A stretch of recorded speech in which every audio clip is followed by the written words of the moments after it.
Welcome back to Mountaintop Living. Today we're going to be doing a standing rib roast in the pizza oven. And some of you may have questions about how do you do that. So we're going to go through this. We've already had a small fire this morning, and the inside of the bake oven here is right around 175 degrees. And that's what I'm shooting for, somewhere between 150 and 200. So it's nice, low and slow, probably going to take 6 hours or so. We can throw an occasional log on the fire down below just to help maintain that temperature. It also gives us the opportunity to have a fire pretty much all day long. And there's people on the fence whether that's a good idea or not, but we're not overheating the stove when we do that. We're just occasionally, every hour or so, we toss a log on just to maintain the temperature.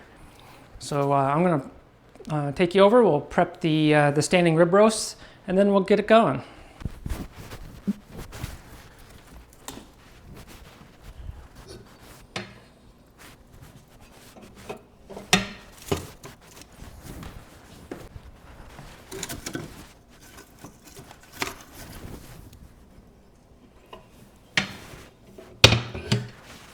Don't forget, before you get going, you want to clean inside the oven. Any kind of ash that may have worked its way in there since the last time. Just that way it's not flying around in the food. There is always going to be some kind of slight air circulation in here because it shares a flue with the main fire down below, which is how it's different than the Europeans. The Europeans have an actual valve that they can turn to decide which flue they're going to use. That's my understanding anyways. You can comment down below if I'm wrong, but in the American versions, we don't have that. They share a flue. So all I'm going to do is, I've got an old rag here. I'm going to damp this. I'm going to just clean up the ash quick.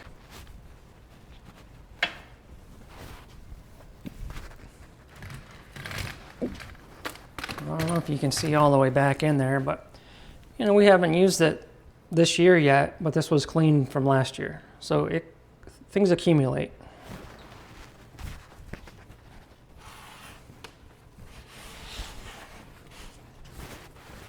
All right, so I'm going to go through the things that we're going to need. So you should always have some gloves if you're handling raw meat. So we've got that. We're going to salt the meat. We're going to score the meat first, the fat actually, not the meat itself. And there's several ways that people prepare these. Some people will salt them 4 or 5 days ahead of time.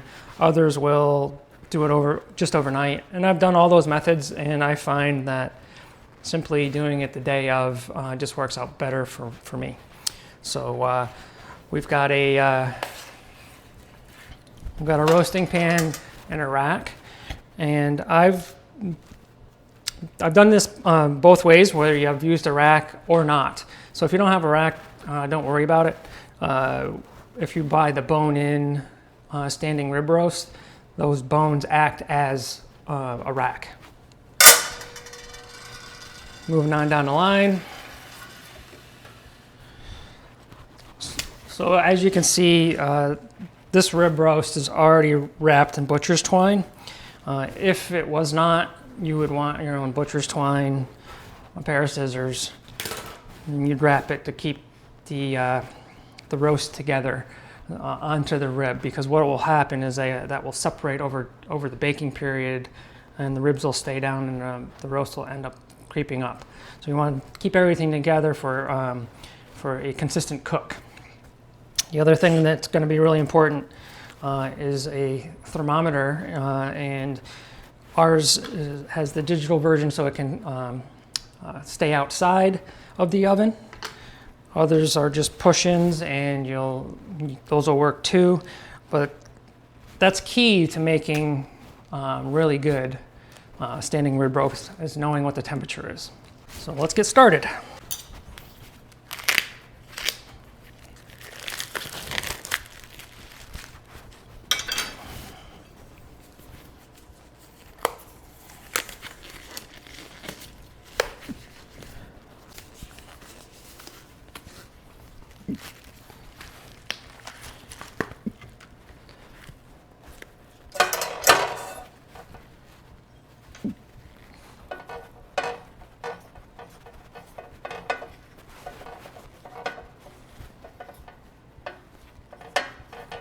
Now you don't want to cut down into the meat. You're just scoring the fat. And if this was really, really fatty, you would, if you wanted to, you could trim it off. But this is not.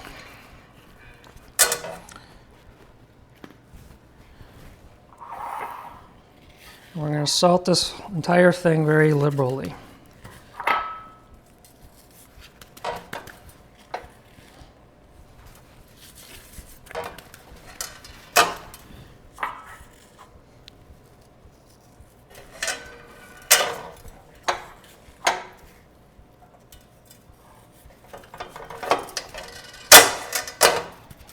Okay, now we're just going to take this over and place it in the oven, and we'll get the thermometer probe in.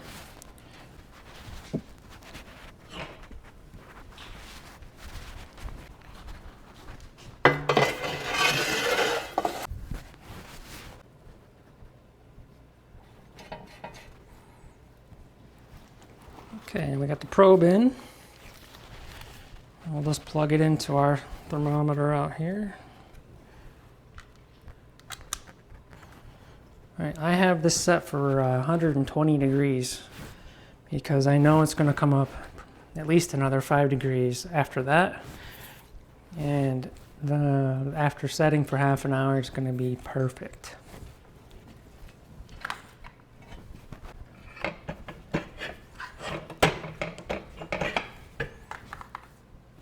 So the only thing you have to do now is monitor the fire. Monitor the temperature. You don't want your temperature to sway in either direction. So just don't put too much wood on, because if you start to get up into the 275, 300 range, you're not low and slow anymore. So should be a fairly relaxing cook. You're not tying up your main oven with all the other things. So I'll check back with you when we're getting close.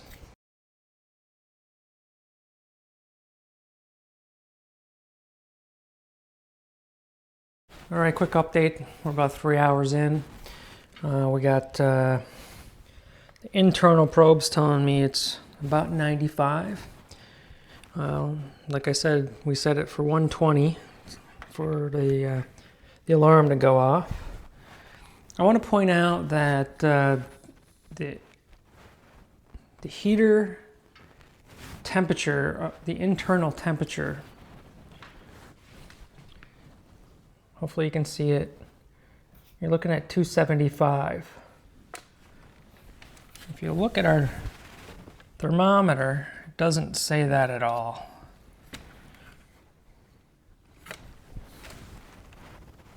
Right now the internal is just under 175, which is important, why it's important to have the extra thermometer in the oven. Just like any other oven, you should always have an extra thermometer to see what the actual temperature it is.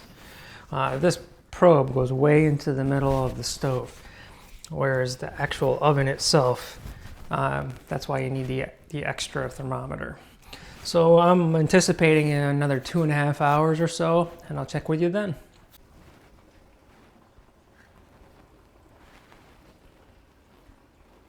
All right, magic number. We're getting close.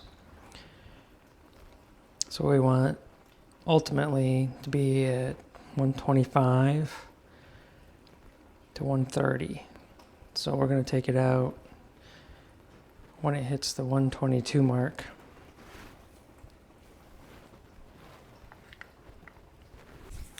We're about 4.5 hours in. And I've let the fire basically die out. It's been out just smoldering like that for, about an hour, hour and a half. The temperature on the dial still says right around 250. And then inside, if we can see that, still says around 175.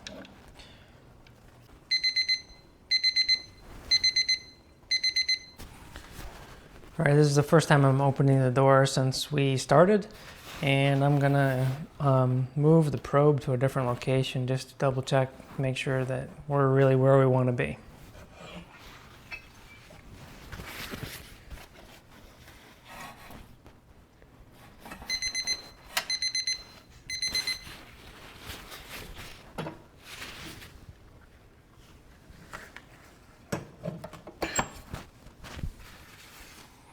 I'll give that a second to register and we'll see. And then I'm going to move it again.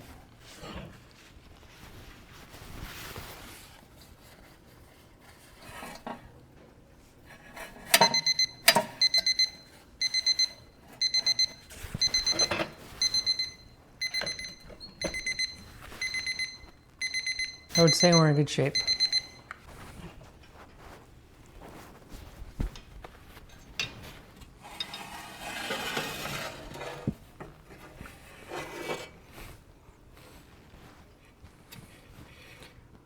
Look at that.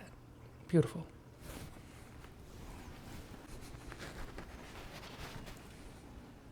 I think we're in good shape. Now all we're going to do is cover this and let it rest for half an hour.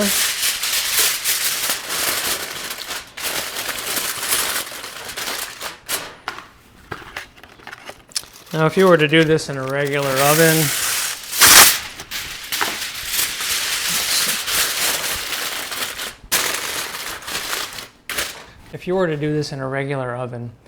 a lot of times the outside doesn't get all nice and brown and crispy at the low temperature.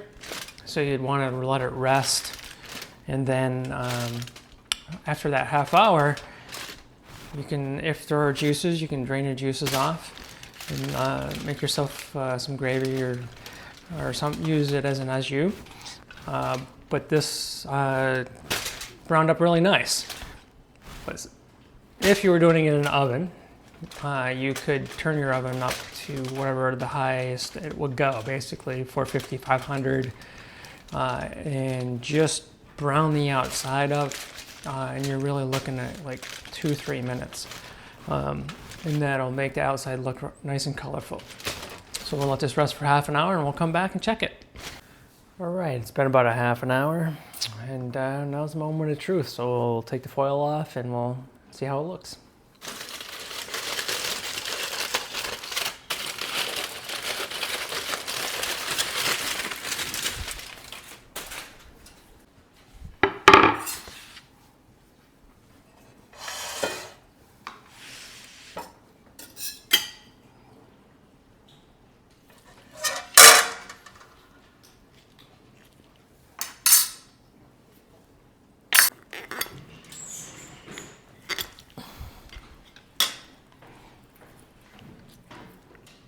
So you can see I have not cut it yet, and that butcher's twine helps keep everything right together. But look at how beautiful that looks in there.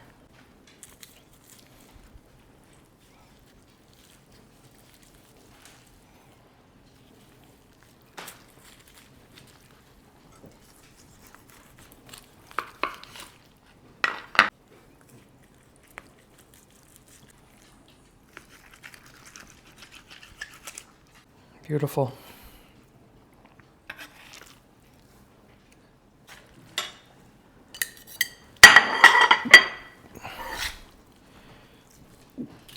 So there you have it. Perfect standing rib roast in a pizza oven. Until next time, be a good human.